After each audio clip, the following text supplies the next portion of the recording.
11th, the time approximately 4:45. The score, Wakefield Trinity 24, the Leeds Rhinos 14. Wakey are off and running.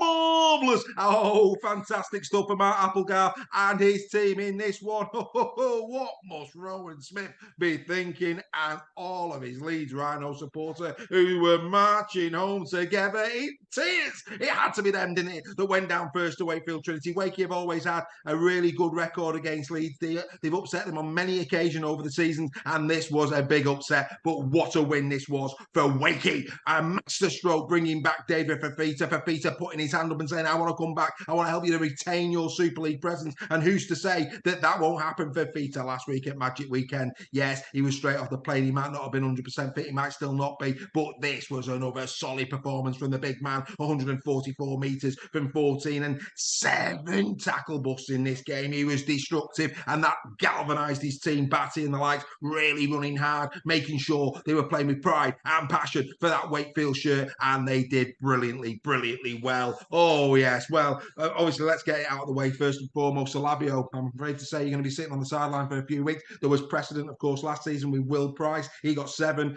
for a really bad spear tackle. I'd have to say that one was even worse. It's going to be interesting to see what the disciplinary committee think of that, but that's the only real blot on the copybook of Wakefield yesterday. Heart and desire. He went off on 45 minutes. Wakey had 35 minutes in this game, and straight well, about 10 minutes later, Blake Austin goes in to give Leeds the edge, 14 points to 12 at that point. But then Mr. Wakefield, Matty Ashurst, he's had a great season again for them, hasn't he? On that left edge, he's always willing, he's always running, he's always a threat, and in he goes with his 4th try of the season to put Wakey back in the lead. And then it was all about the man who throughout the game for me was in brilliant form, Mr. Morgan Smith. He loved being the centre of attention. No Mason Leno for this game, of course. No Luke Gale. And for me, they've got to give Morgan Smith the opportunity now to make that number 7 jersey his own. He was superb. A great try, that crucial try that pushed them out to 24. Brilliant, absolutely brilliant. You know, there was no way anybody was stopping him scoring that try. It was sensational. Well done. Of course, 2 assists as well for him in the game. Smith, for me, really good indeed. As for Leeds, I mean, something's just not right, is it? I mean, you look at, their big game players. I thought, Austin too, Austin had a decent game. He gets his try. Marlowe with 2 assists.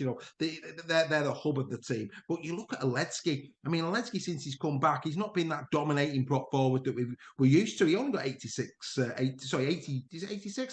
metres in this game. That's not Aletsky standard, is it? Really isn't. And they were poor. Let's not make no bones about it. They were poor in this game, Leeds. Again, I talked about attitude against Castleford. Again, was it an attitude problem? Again, did he think we just got to turn up at Wakefield and win? Wakefield played with heart. They played with soul. And, they've got the 2 points, and all of a sudden it's squeaky bum time now at Castleford, isn't it? Because if Wakey were to get another win in the not too distant future, I'm telling you now, the way Castleford are playing, those Castleford fans are going to be very concerned indeed. Now, in terms of where Wakefield are going next, of course, they've got an away game against Hull KR. Hull KR are not in great form at the moment, and KR will be watching that thinking, hang on a minute, lads, this is going to be a really tough game. I mean, the last time they played, of course, at Wakefield, Hull KR won by 34 points to 6. Will it be the same again? And if you remember, that was the game where Jordan Abdul was superb.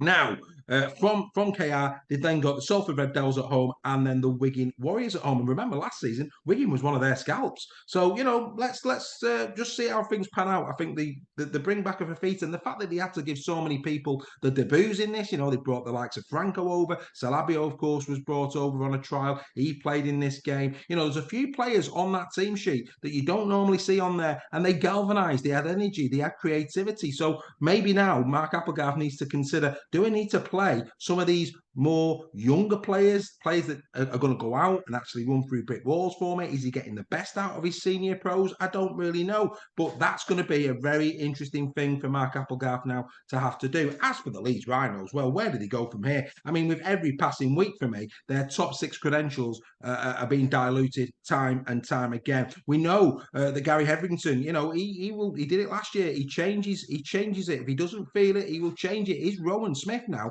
on borrowed time. The next game for the Leeds Rhinos is Huddersfield Giants at home. Both Rowan Smith and Ian Watson are under pressure. Let's not make any bones about it. And if Leeds were to lose that game, then it's going to be very interesting. And it's the same for Watson.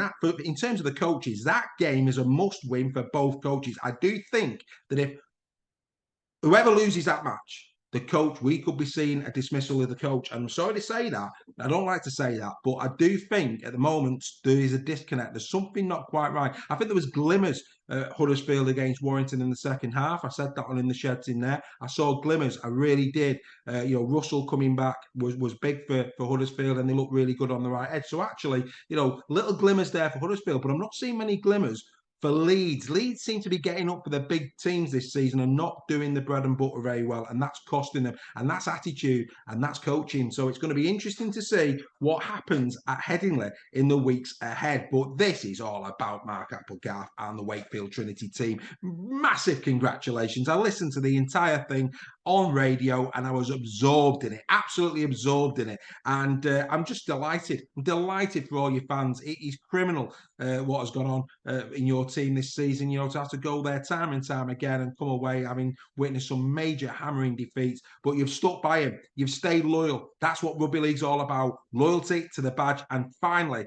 it's been repaid, and I think it might be repaid again, because I can see Wakefield starting to give themselves an outside chance of remaining in this division based on the way that Castleford are going. That's one to watch. But what a game. What a way to bring down in the sheds for this round 15. Wakefield Trinity 24, the Leeds Rhinos 14. It's the greatest game on earth. It's why we love it so much. And this season is probably the most unpredictable I've known for many a year, and may it continue. Until we see you again on In the Sheds, don't forget to like, comment and subscribe. And Wakefield Trinity, I salute you. Bye for now.